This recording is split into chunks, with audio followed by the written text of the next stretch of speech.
This is the old bear from the old bear's den of Bigfoot, and tonight I wanted to bring you a story from, well, one of the two states that I have never made it to in my time driving a tractor trailer. But a gentleman was with his grandsons, and they were out riding in the woods. Um, they were riding a logging road, and there was an area. They stopped.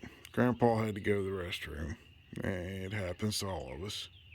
And he stopped the side by side, and the two grandsons were standing there around the side by side. They were standing there chit chatting, and Grandpa had walked down the road just probably 20 feet or more from the side by side. And he had stepped over to the edge of the road and was standing there getting ready to go use the restroom, and all of a sudden something come flying out of the woods on the other side of the road, slammed into him.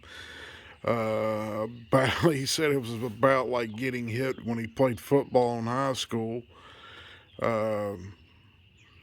Getting blindsided by a linebacker that was at full speed. Said he was the hardest he'd ever been hit. He got knocked off the side of the road, and when he got knocked off the side of the road, he ended up slamming into a bush, and he ended up breaking his collarbone and broke his arm. The thing that slammed into him was one of these big, tall, hairy creatures that we all know what they're called. They're known as Bigfoot, Sasquatch, Sawbay, all the names that everybody's got for them.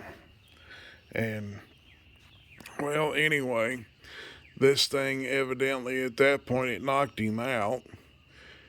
It took off, and his two grandsons, which were both teenagers, one was 13, I think the other one was 14. They were born a year apart.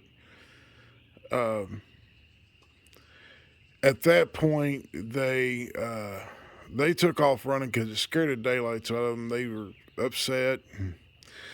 This thing started running at them, and they probably ran 30 or 40 feet past the back of the side by side, and this thing was growling and grunting and huffing and puffing and doing all this stuff. And they heard a four-wheeler coming down the road, and this guy on a four-wheeler evidently heard this thing scream or making all this noise, and he seen the two boys running at him, so he pulls up, and he has a firearm with him, and this creature stops when he stops, and it was, well, standing there grunting and growling and making a show of itself. And then it started towards him, and when it started towards him, he screamed at the boys, told him to get down, and he pulled his rifle off from his four-wheeler and took a few shots at this thing.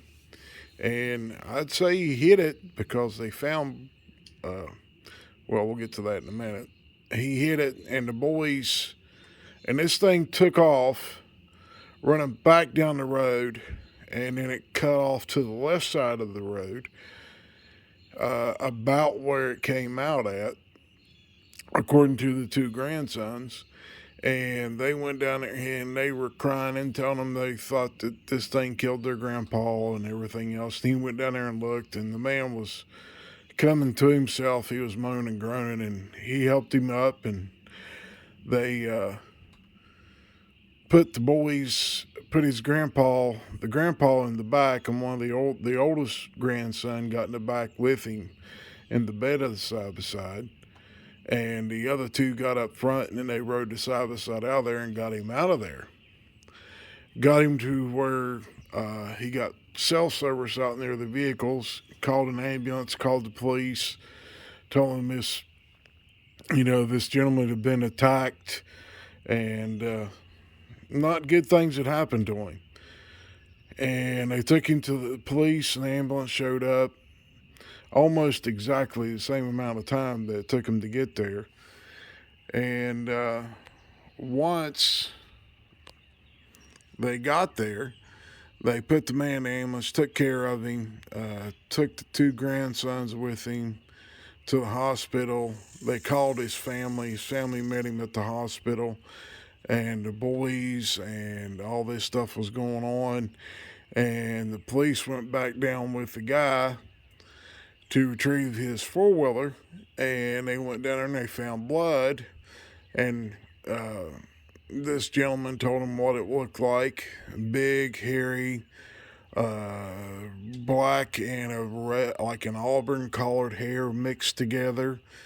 And it was probably 7.5, 8 foot tall, cone-shaped head, no facial hair, had a tall forehead, a pronounced brow, about the size of probably 3.5, 4 foot across the shoulders, huge muscles in its arms, its legs, hair covered its body, they found large footprints where this thing had ran, and then they found blood. So this man had drew blood from this creature. Well, the police made him leave. They took him back out and put him in a police car and took him to the hospital to be examined after he got his four-wheeler out to his vehicle.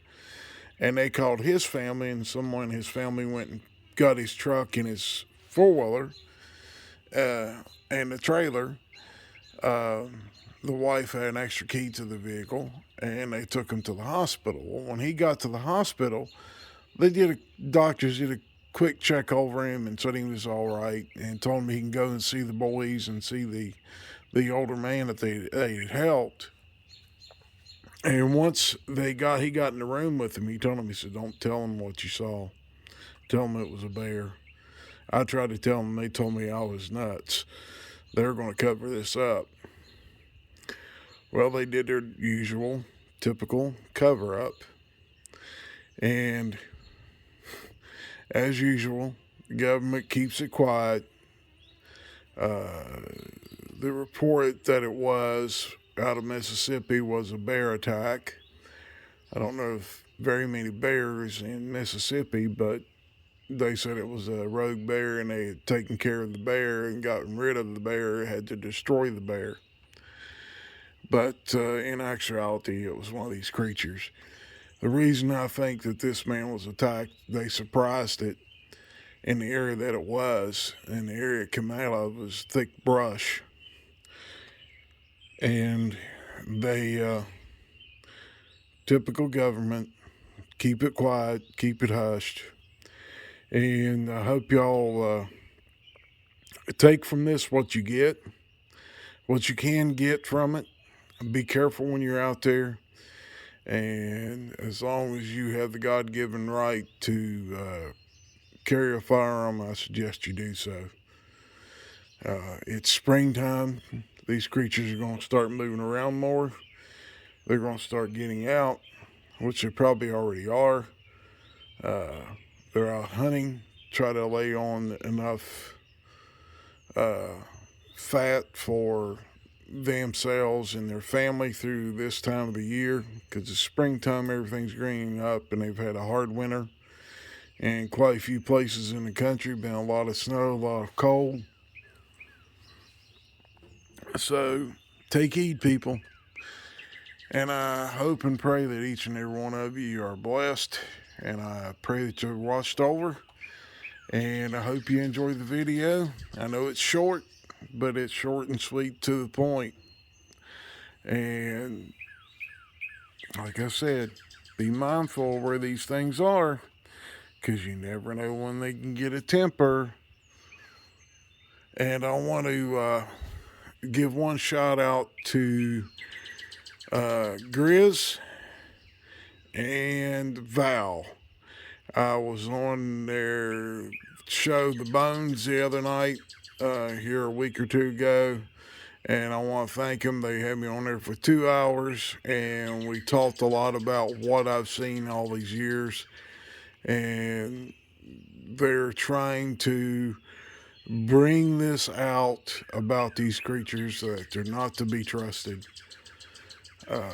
If they're nice to you, they'll be nice to you until you're no longer useful to them. So I hope and pray everybody has a wonderful and blessed evening. And we got a bird that wants to talk. But that's springtime. So y'all have a blessed night and enjoy the video. We'll talk to y'all later. Bye-bye.